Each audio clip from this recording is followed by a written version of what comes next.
look, especially if you've just come in the middle of the speech, at the main point of Alistair Darling's budget statement. He gave us the growth in the economy. He says it's going to grow, well actually it's going to decline between 0.75% and 1.25% next year. He says the recovery is going to begin in the third quarter of next year after the summer, but he still thinks the economy is going to be in recession between now and then.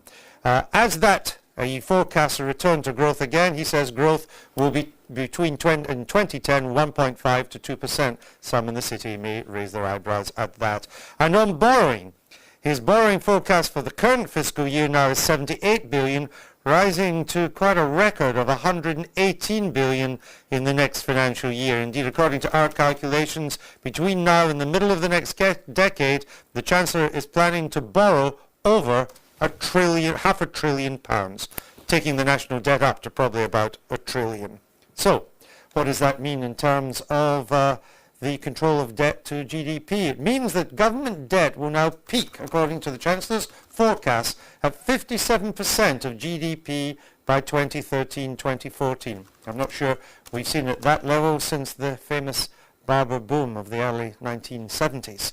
And that he's planning now a fiscal boost, which is the purpose of today's statement, of 20 billion. But that is spread over 2 financial years, a bit of this financial year and to the next one. But between now and April 2010, 20 billion boost equal to 1% of GDP. Now, what were some of the things that he actually did to get these figures? Here are the main measures the Chancellor announced today. VAT is to be cut on December the 1st by 2.5%. It will take it to 15% and it will stay there till January 2010, when it will go back to the 17.5%. Planned car tax changes are going to be delayed to 2010 as well. So is the 1p rise in small business corporation tax that he had planned. That is now postponed as well.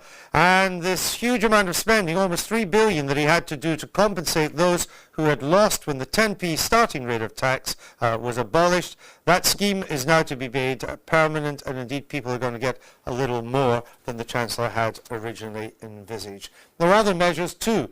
Child tax credit is to increase by £75 above earnings next April. There's also a planned increase in child benefit. It was in the pipeline. It's going to be brought forward to January 2009. And the state pension is going to rise because it's pegged to the RPI, and that's been rising a lot. It will rise from £90.70 for a single person, single pensioner, to £95.25 a week from next April.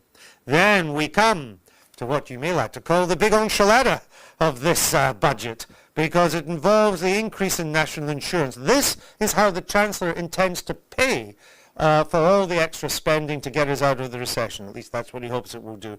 National insurance contributions on all levels, and there are mainly 2, are going to rise by 0.5% from 2011.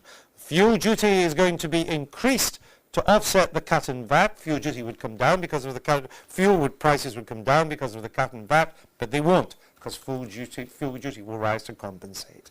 And there will be a new 45% rate of tax for those earning more than £150,000, but that too will not come in until April 2011. And indeed, there's a little sting in the tail for these high earners as well, because their the amount of their starting rate of tax is also they're going to lose the little benefit they get there. So they'll be paying more than just that 45% tax rate.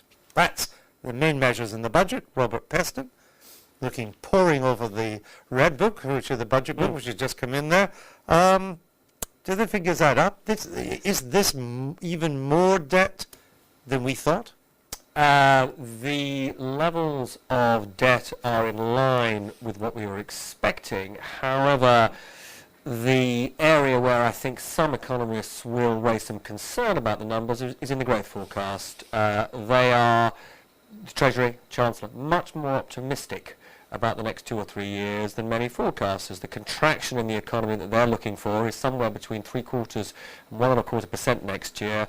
Now, the CBI is forecasting a contraction next year of 1.5%.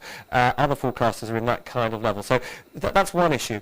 The other thing I think which people are going to notice is that a lot of the future can't call it a reduction in borrowing, because borrowing goes up till 2000, well, the national debt as a proportion of GDP is going to rise until 2014, 2015. Now, it would rise even more if there weren't value for money savings on public spending. Of about 35 billion. Now, for example, in 2010, 2011, they are saying that they will save 5 billion a year from value for money savings. Now, historically, these sorts of efficiency savings in public spending have been very, very hard to find. Some people will say it's a nice number, but will they actually, when it comes to 2010-11, find 5 billion? And to put that into context, okay, that is the single biggest measure in a sense for raising revenue in their forecast.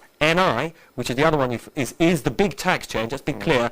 NI Big money also rate, Your Honour. raises 5 billion a year. Everything else they're doing on taxation pales into insignificance compared to the 5 billion a year they are expecting to get from national insurance. It's a big number. Nick, the key political point in the Chancellor's statement was that as a result of these measures today, he says the economy starts to grow again in the third quarter of next year, just as summer comes to an end. If it does, things may come right. If not, he's betting the store. If it doesn't recover, debt spirals out of control. It is worth noticing, and I'm still sort of frankly gasping for breath, that even on these extraordinarily optimistic forecasts for growth in the economy, even with those, he is projecting that we can't pay any national debt until after 2015. Not after the next election, after the one after that. Even with these very high efficiency savings in government spending that's been projected, he's saying that. So he is trying everything and yet not able to say that borrowing and debt will come down in that way. It is a huge political gamble, but if you're looking to see how he's made the numbers add up, I think